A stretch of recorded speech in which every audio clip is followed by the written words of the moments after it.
जब इस मार्ग में आ गए तो कई बार सत्संग में समझाया संतवाणी से, शास्त्रों के प्रमाण से, कि आप भोजन केवल उतना ही पाइए जो बिना औषधि के आपकी आंतें पचा ले और कब्ज ना होने पावे। यदि आप रसेंद्री के स्वाद के वशीभूत होकर के प्रसाद खूब ग्रहण कर लिए, वातों की सामर्थ्य नहीं है, क्योंकि आप क्रियारत नहीं हैं। अब अभी आपको 8-10 घंटे बराबर क्रिया करनी हो तो पच जाएगा गरिष्ठ पदार्थ, पर आपको क्रिया तो करना नहीं है। ऐसी रसेंद्री के स्वाद के वशीभूत होकर अधिक प्रसाद पालेंगे तो आपसे दिनचर्या नहीं होगी, उदास रहेगा मन। कब्ज होने पर भजन में रुचि नहीं रहती, कब्ज होने पर प्रमाद स्थिति रहती है। इसलिए साधक किसी औषधि से कब्ज निवारण का उपाय नहीं है। ये बहुत सावधानी की जरूरत है। ये बिल्कुल सहज सरल बात आपको बता रहे हैं। यदि कब्ज रहित होना है तो प्रातः काल उठ करके सबसे पहले भगवद स्मरण, गुरुदेव को प्रणाम, वृंदावन को प्रणाम, संतों का स्मरण, फिर पानी को गर्म कीजिए। आधा लीटर, पौन लीटर, 1 लीटर, 1.25 लीटर, जितनी तुम्हारी पीने की सामर्थ्य है। रुचि नहीं कह रहे, पी सकते हो। ऐसा गर्म नहीं, चाय जैसा हल्का गर्म करके और वज्रासन में बैठ करके आराम आराम से पीजिए। 15 मिनट वज्रासन में बैठकर धीरे धीरे पीजिए। थोड़ा टहलिए उस पानी पीने के बाद, फिर सो जाइए। आप अगर 1-2 दिन की बात हो तो आप कि चलो हमें वहां लघुशंका जाना पड़ेगा, पानी नहीं पीते हैं, तो आप बीमार हो जाएंगे। आंतों को जरूरत है मल रहित होने की, नहीं वो इतनी हीट पैदा करेंगे कि आपके गुदाद्वार में रोग हो जाएगा, आपको गैस बनने लगेगी, एसिडिटी, आपको कई परेशानियां आ जाएंगी। फिर आप भजन क्या करेंगे, सत्संग क्या सुनेंगे? साधु की, उपासक की, साधक की एक दिनचर्या होती है। ऐसा नहीं होता कि मनमानी आचरण। आपकी दिनचर्या सही नहीं तो आपका भजन कहां से सही होगा? आपका जब पेट साफ रहेगा तो आप आराम से प्रसन्न मुद्रा में भजन कर सकते हैं। आपकी आंतों की सामर्थ्य ये समोसा, चटनी और ये मूंग का हलवा, ये विविध प्रकार के पदार्थ पचाने की नहीं है। ये उनकी है जो बहुत मेहनत करते हैं, किसान हैं, सेवा कार्यरत हैं। आपको तो बस मूंग की दाल या घिया की सब्जी और 2 रोटी प्राण पोषण के लिए चाहिए।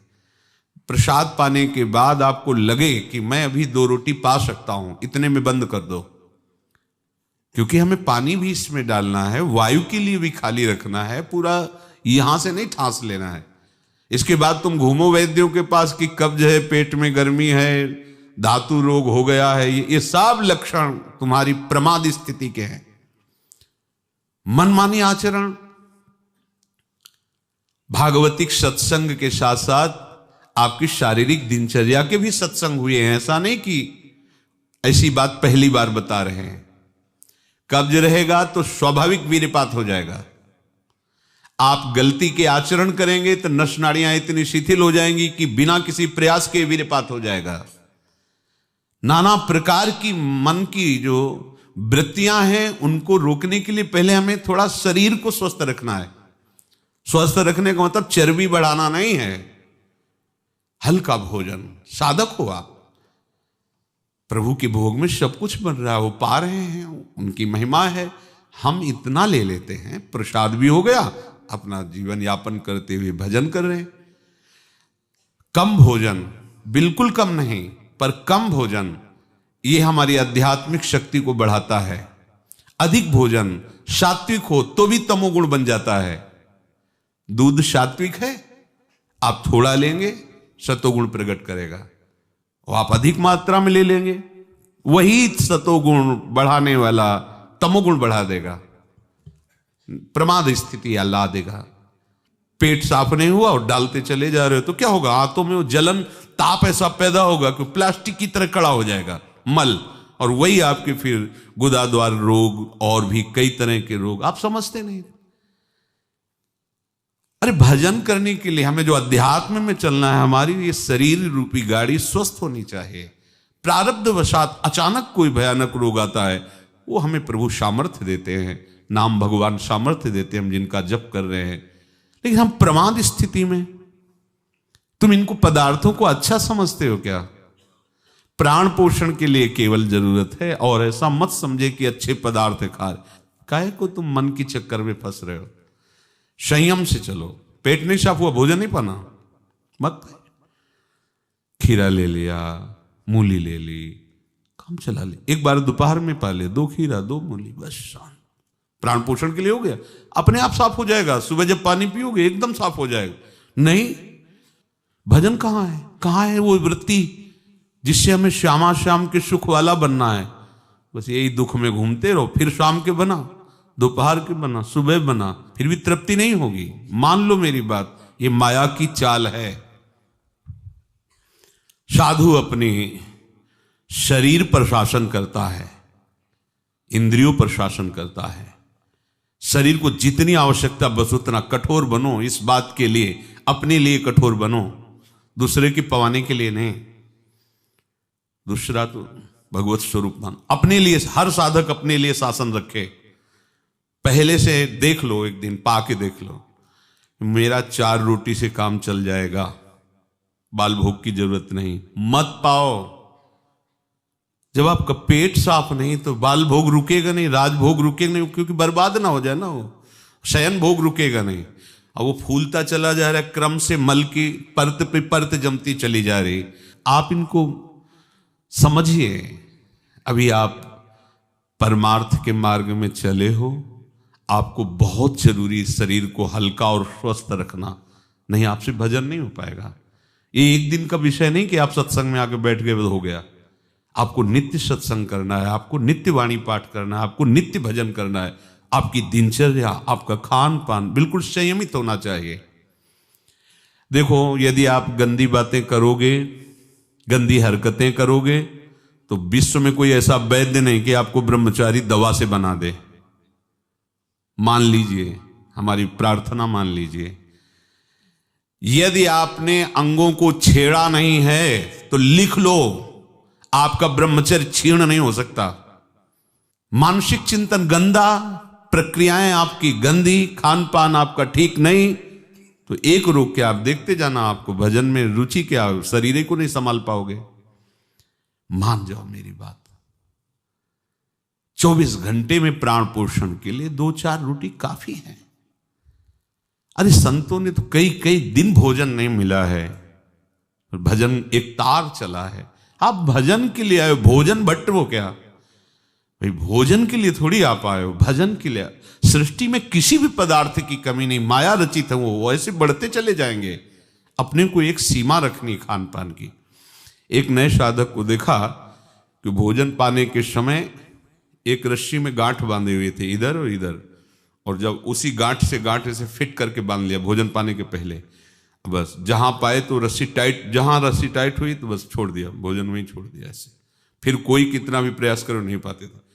ये बाहर है, आंतरिक जितेंद्रियता की बात नहीं, इसकी जरूरत नहीं रस्सी की पेट में बांधने की, पर अच्छा लगा।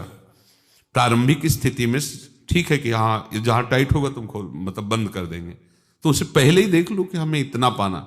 ये जहर है और ये जीवन है, दोनों बात समझो। अधिक पौष्टिक पदार्थ आपको ब्रह्मचर्य नहीं रहने देगा। अधिक पौष्टिक पदार्थ आपकी आंतें खराब हो जाएंगी, पच नहीं पाएगा, क्योंकि आपसे सेवा नहीं होती। अगर 8-10 घंटे पसीना वाली सेवा हो कि फावड़ा चल रहा है, आप हल जोत रहे हैं, बड़ी मेहनत कर रहे हैं, दौड़ भाग हो रही, चलता रहेगा, आप पाइए पच जाएगा। अब आपको सेवाएं हैं नहीं, आप मनमानी रसेंद्री की तृप्ति के लिए, ये शरीर तो पंच भौतिक ही है ना। उचित आहार कितनी बार समझाएं। जैसे भोजन आवश्यक है वैसे ही जल आवश्यक है, उतना वायु। ये पेट बना हुआ एक थैली है, तुम नहीं हो पेट, तुम नहीं हो रसेंद्री, तुम नहीं हो भोक्ता। काहे को मूर्खतावश ये जो शरीर रूपी गाड़ी मिली इसको नष्ट कर रहे हो और अपनी यात्रा को रोक रहे हो। इसका एक सिद्धांत है, एक हिस्सा अन्न, एक हिस्सा पानी और आधा हिस्सा वायु के लिए रहने दीजिए। ऐसे रखा जाता है, तभी आप देखना ऊर्जा शक्ति आपकी बढ़ेगी, भजन की वृत्ति बनेगी आपकी। अब यहां चारों हिस्सा में अन्न भरा हुआ है और ऊपर से पानी, रुचि नहीं है पीने की, क्योंकि वो अंदर ऐसा जहर बनता चला जा रहा है। जल जब जाता है तो लघु शंका के द्वारा बहुत से ऐसे पदार्थ है जो हमारे शरीर को हानि करने वाले हैं, उनको निकालता है जल। मल की आंतों में जाकर मलाशय में वो मल को गीला करके निकालने की चेष्टा करता है। अब हम भजन को तो देख नहीं रहे हो, भोजन को देख रहे हैं। इस समय ये प्रार्थना मान लीजिए, आपका जीवन स्वस्थ होना चाहिए। अचानक कोई असाध्य रोग आता है तो भगवान सामर्थ्य देते हैं, पर आप खुद अपना नाश कर रहे हैं। अधिक भोजन करने वाला, स्थूल प्राण वाला, चंचल मन वाला कभी भजन में नहीं रुचि हो सकती। सूक्ष्म भोजन वाला, सूक्ष्म प्राण वाला, सूक्ष्म मन वाला भजन करता है। मान लीजिए आप लोग पता नहीं इतने भोजन के पीछे क्यों पड़े हैं। आपके पेट में कब्ज 2 दिन उपवास रहे, नहीं पाना है भाई, नहीं जगह है, पानी पानी अपने आप साफ हो जाएगा। नहीं, भोजन तीनों टाइम डालना है। ऐसी कोई औषधि बनी है क्या कि आप कुपथ्य करते रहो, मनमानी आचरण करते रहो, आप ठीक हो जाओ? अगर बाई चांस किसी को ऐसा कब्ज है तो बताया है आपको, इस वर्षों सेवन की हुई औषधि, जब कभी ऐसा लगा तो छोटी हर 1 चम्मच और 1 चम्मच इसबगोल की भूसी उसमें मिला लीजिए। शाम के 200 ग्राम 250 ग्राम गुनगुना दूध से ले लीजिए। ये ऐसी है कि आपको बार बार परेशान नहीं करेगी, पर ये धीरे से आपके कब्ज को, क्रम को नष्ट कर देगी। जो अंदर बना हुआ कब्ज है वो धीरे धीरे कई दिनों तक बराबर लेते रहिए। पकवान, गरिष्ठ पदार्थ ये उपासक के लिए वैसे ही अनुकूल नहीं, भले कब्ज ना होती तो भी अनुकूल नहीं। आप मूंग का हलवा पाएंगे, आप बादाम पिस्ता पड़े हुए पदार्थ पाएंगे, आप भजन करेंगे। कैसे, मतलब क्या केवल रसेंद्री की तृप्ति ही हमारा उद्देश्य है क्या? कैसे तुम्हें ये बात अच्छी लगती है कि हमें पदार्थ भरपेट पाने? अरे हमें भरपेट भजन करना है। अब वो देखने को नहीं मिलती वो बात जो पुराने साधकों में एक जलन होती है, एक ताप होता है भगवत प्राप्ति के लिए। हर समय भजन के लिए व्याकुल रहता है, उपाय करता रहता है, नई नई युक्तियां सोचता है भजन के लिए। और हम नई नई युक्तियां सोचते हैं भोजन के लिए। आज ये कब तक खाते रहोगे? शरीर को कब तक पोषित करते रहोगे? मरेगा, नष्ट होगा। जिस काम के लिए है वो काम बना लो। ये तुम्हारा शरीर नहीं है, तुम शरीर नहीं हो, ये नष्ट होगा, मान लीजिए। आप यदि गलत क्रिया नहीं कर रहे हैं और आपका पेट साफ है तो विश्वास मानो, ये ब्रह्मचर्य वो चीज नहीं कि स्वाभाविक नष्ट होती जाए। जिनको ये है कि होती है, तो यदि 8 दिन में आपने नष्ट किया है और अब आप रोकना चाहते हैं तो वर्षों आप नहीं रोक सकते। वो 8 दिन 10 दिन के अंतर्गत नष्ट होगा, स्वाभाविक नष्ट होगा। अगर आप छेड़ेंगे नहीं तो धीरे धीरे अंतराय बनता चला जाएगा, एक दिन आप ब्रह्मचारी हो जाएंगे। अगर आप कोई ऐसी गलत क्रिया करते हैं, गलत आहार करते हैं, तो ही ऐसा है। नहीं, ये कोई ऐसी नहीं कि स्वाभाविक प्रवाहित होता रहे, ऐसा नहीं। ये आपकी गलती का परिणाम है। आपने बहुत ही गलत कार्य किए, अपने ऊपर गलत किया, इसीलिए आपकी ये दुर्दशा है कि आपकी धातु जाते। ये धातु रोग जानते हो किनको होते हैं? विषयी पुरुष को, पामरों को, जो नीच प्रकृति से नीच क्रियाएं करते हैं। ऐसे ये धातु कोई ऐसी चीज थोड़ी कि स्वाभाविक निकल जाती है, ऐसा नहीं है। एक मनोवाह नाड़ी है अंदर। भीष्म पितामह जी परम ब्रह्मचारी हैं, वो वर्णन करते हैं। अगर उसको ताप नहीं पहुंचा मनोवाह नाड़ी को तो वीरपात हो ही नहीं सकता। ये तभी पात होता है जब उसका ताप की 2 प्रक्रियाएं, पहला चिंतन, दूसरी क्रिया। अगर आपने कामाशक्त होकर चिंतन किया तो कामाग्नि मनोवाह नाड़ी को ताप से युक्त कर देगी। अब वो क्रिया हो ना हो, वो आपका नष्ट हो जाएगा। आपने कोई क्रिया की तो नष्ट हो जाएगा, नहीं कोई सवाल ही नहीं उठता। ये नई नई अवस्था के बच्चे धातु रोग से ग्रसित हो रहे हैं, कमर दर्द कर रही है, आंखों में कम दिखने लगा है, ये परेशानियां वो परेशानियां। इसका कारण आप हैं। आप देखिए ना, इस विषय पर कोई चर्चा नहीं करना चाहता, ना सुनना चाहता है। केवल पशुवत आचरण के लिए छूट मिल जाए बस, सावधान रहिए। ये जीवन खिलवाड़ नहीं, चाहे आप गृहस्थ हो चाहे विरक्त हो। ये जो ब्रह्मचर्य है ये आपको अच्छा गृहस्थ बनाएगा, ये ब्रह्मचर्य आपको अच्छा उपासक बनाएगा। अगर आप इसको यूं ही छीण करते रहे, चाहे गृहस्थ हो या विरक्त हो, तो आप किसी काम के नहीं रह जाएंगे। ध्यान रखना, किसी काम के नहीं रहे। कुछ दिनों के बाद आपके शरीर में जगह जगह पीड़ाएं होने लगेंगी, चिंतन आपका सामर्थ्यशाली नहीं रह जाएगा, स्मृति शक्ति आपकी लोप होने लगेगी, और जिसे आज की भाषा में डिप्रेशन कहते हैं उसके शिकार हो जाओगे। देख लेना, आप देख लेना, मान लेना। ब्रह्मचर्य ऐसी सामर्थ्यशाली, एक बार श्लोक बोलो कंठस्थ हो जाएगा। अगर शरीर स्वस्थ है, कोई अन्य औषधियां या अन्य इस तरह के विकारात्मक पदार्थ अंदर नहीं जाते, और ब्रह्मचारी तो एक बार पूरी बात बोल लो, चाहे जब सुन लेना, वो जीवन में सुनाई दे देगी। आपको स्मृति नहीं, प्रभु की स्मृति नहीं, आपको अपनी दिनचर्या की स्मृति नहीं। साधक का दर्शन मात्र सुख प्रदान करता है। कैसा स्वरूप होता जा रहा है, कैसी आपकी भावना बनती जा रही, कैसी आपकी दिनचर्या होती जा रही, कभी लौट कर देखो ना अपने जीवन में। सबसे प्रार्थना है, केवल प्राण पोषण के लिए ही भोजन है, स्वाद के लिए नहीं है। ये इंद्रियों के विषयों में मत फंसो। कुछ दिन तो आप ऐसा करके देखो। अब ऐसा भी नहीं कि हट करके आप शरीर को नष्ट करने वाला चेष्टा शुरू कर दो, वही हम आधी रोटी पाएंगे या ऐसा नहीं, तो कई दिन चलेगा। युक्ताहार विहार से उचित भोजन करो। कई बार कहा है, शरीर को यदि कमजोरी महसूस हो रही तो दूध ले लिया, नहीं महसूस हो रही तो हाथ जोड़ दिया। नहीं, आवश्यकता नहीं, जब होगी तो ले लेंगे, घर ही तो है ना। आवश्यकता है फल ले लीजिए, नहीं आवश्यकता है नहीं डालेंगे शरीर में। फल क्यों डालें, जरूरत नहीं तो हम क्यों डालें। हम जितनी आवश्यकता उतना भोजन पाया, नहीं तो राधे श्याम और पाइए आप। हमारा एक बार से काम चल जाता भोजन से, नहीं पाना 3 बार बाल भोग राज भोग, ये सब क्यों आप इस पे परेशान हो रहे। ऐसी ये दिनचर्या आप लोगों की कोई भी हो ठीक नहीं है। आप भगवदाकार वृत्ति नहीं कर पाएंगे। वृत्तियां तो वही, चाहे शरीर में लगा लो चाहे प्रभु में लगा लो। तो यहां प्रभु कह रहे हैं, योन्ता सुखोन्तरा रामस, जो केवल अपने आराध्य देव के सुख में सुखी रहता है, आराध्य देव के सुख वाला है। और यहां विषयों के सुख वाला हम बनना चाहते हैं और चलते हैं परमार्थ के मार्ग पर। सावधान रहिए, बाह्य विषय दुख योनया हैं। आप देख लीजिए, भगवान के वचन हैं, इनसे दुख ही प्रकट होगा। उचित आहार, बहुत संयम चाहिए साधु को, बहुत संयम चाहिए। चाहे साधु का मतलब हम केवल भेष से नहीं ले रहे, साधुता के मार्ग से ले रहे हैं, भगवत प्राप्ति के मार्ग से ले रहे हैं। ये आहार विष भी है और अमृत भी है, दोनों बातें जान लीजिए। क्षुधा रूपी व्याधि की केवल चिकित्सा भोजन से करनी है। ये विलासिता बंद करो अपनी जबान की। बनने को सृष्टि में सब कुछ है, सब कुछ के भोक्ता हो क्या तुम? ऐसे श्री जी की रसोई में सब कुछ बन रहा है, तुम सबके भोक्ता हो क्या? प्रसाद में वो देखा जो हमारी आते पचा सकती, थोड़ा डालो, रात दिन भजन में रहो।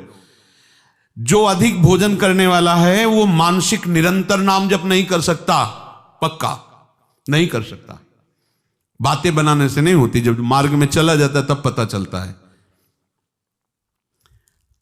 अगर आप अभी सावधान नहीं हुए तो आगे चलकर आपका शरीर और गिरेगा अवस्थागत, और भी रोग आ सकते हैं। फिर आप क्या करेंगे? मन प्रभु में नहीं लगाए तो फिर आप क्या करेंगे? गया ना जीवन। हमें वर्तमान में अपनी साधना का फल देखना है। आगे भगवत प्राप्ति होगी, प्रेम में डूबेंगे, वो प्रभु जाने। हमें वर्तमान में ये फल देखना है कि मेरा हर समय भजन होता है कि नहीं होता। जो उपासक केवल भगवत सुख में मगन रहता है, हमारा सबसे बड़ा साधन का फल है स्मृति। निरंतर हमारा चिंतन, चेष्टाएं, मनन, कथन, श्रवण मेरे प्रभु का ही होता है कि नहीं? प्रमाद स्थिति वाला कर सकता है। पेट बढ़ता चला जा रहा है, चर्बी शरीर की बढ़ रही, उठने झुकने में परेशानी, भजन करोगे? ये ऐसा क्यों हो रहा है? बिना आहार के हो रहा है क्या? अभी चलो आप ठीक से, अभी सूख जाओगे, अपने आप सही हो जाओगे, तुमको कोई दवा खाने की जरूरत नहीं है। आपका तप बढ़ेगा, आपकी पवित्रता बढ़ेगी, आपका तेज बढ़ेगा, आपका भजन बढ़ेगा। अल्पाहार करो, शांत प्रसन्न रहोगे। देखो ना, जब पेट साफ हो और शरीर स्वस्थ हो, शांत एकदम, मन बुद्धि एकदम सतोगुण में स्थित है, आनंद आ रहा है, 2 रोटी दोपहर के ले ली, 2 रोटी शाम के ले ली, खूब भजन करो। बनने को कुछ भी बने, यही तो खास बात है। हर वस्तु उपस्थित है, लेकिन आपको केवल अपने जीवन पोषण के लिए लेना है। यह थोड़ी कि सब कुछ है। यही आपकी जितेंद्रियता की परीक्षा है। जो अच्छे पदार्थ बने उनकी अच्छी भावना मत रखो, वो तुम्हारे भजन के नाश का कारण बनेंगे। ये हम अनुभव की बात कहते हैं। थोड़ा ले लिया, कभी बाई चांस वाली बात अलग है। थोड़ा गुलाब जामुन बट रहे, 1 रख, मन कह रहा 20, 1 रख दीजिए, बस। पहली बार कह दिया, अब दोबारा हमसे मत पूछना। कोई पदार्थ थोड़ा रख लिया। आप ये बात को समझो, ये प्रवचन में कहने की बातें नहीं, पर इसलिए समझा रहे कि जैसे घर के सदस्यों को तो ऐसे हम आपको बता रहे, घर के सदस्य जैसे, ये बहुत आवश्यक है। ये भोजन जहर भी है, अमृत भी है, दोनों बातें समझ लो। ये आपका जो समय बर्बाद हो रहा है ना, नींद, प्रमाद स्थिति, निरंतर भगवदाकार वृत्ति ना रहना, ये सब इसका मूल कारण आपका आहार है। कई दिन भोजन नहीं मिलता साधुओं को, ऐसा नहीं कि ऐसे कहीं डाउन मिले, ऐसा नहीं होता। उनका सिंहवत स्वभाव रहता है, क्योंकि संयम, साधु का अस्त्र संयम है, उपासक का अस्त्र संयम है। मान लो आप लोग संयम के मार्ग पर चल रहे हो, उतना केवल भोजन आज से पाओ। हमारी प्रार्थना मान लो, आज्ञा मान लो, उतना पाओ। सेवा में तुम्हें थकान न महसूस हो, प्रमाद स्थिति न हो, पेट में कब्ज न हो और मन प्रमाद में स्थित न हो।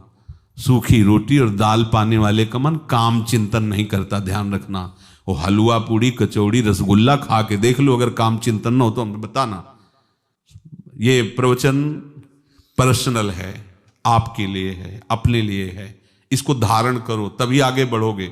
आप खान पान अपना ठीक नहीं रखेंगे तो साधना आपकी नहीं बनेगी, आप निराश हो जाएंगे भगवत मार्ग से, और प्रमाद स्थिति जरूर आ जाएगी अच्छे पदार्थ पाने वाले को। आप चैन से सो नहीं सकते, इंद्रियां आपको सोने नहीं देंगी। थोड़ा सा तो आप इस बात को समझिए, आप किस मार्ग के पथिक हैं। आप अच्छे पदार्थ पाएंगे और चैन से सो जाएंगे, ऐसा कैसे हो सकता है? इंद्रियां बहुत बलवान इंद्री ग्रामो विद्वानम अपि कर सती, बड़े ज्ञानियों और विद्वानों को भी भ्रष्ट कर दे वो इंद्रियां, प्रमथन स्वभाव वाली। वो आप रसगुल्ला और हलवा खा करके सोचते हैं कि हम अपनी इंद्रियों पर विजय प्राप्त कर लें। कभी थोड़ा प्रसाद रूप अलग बात है,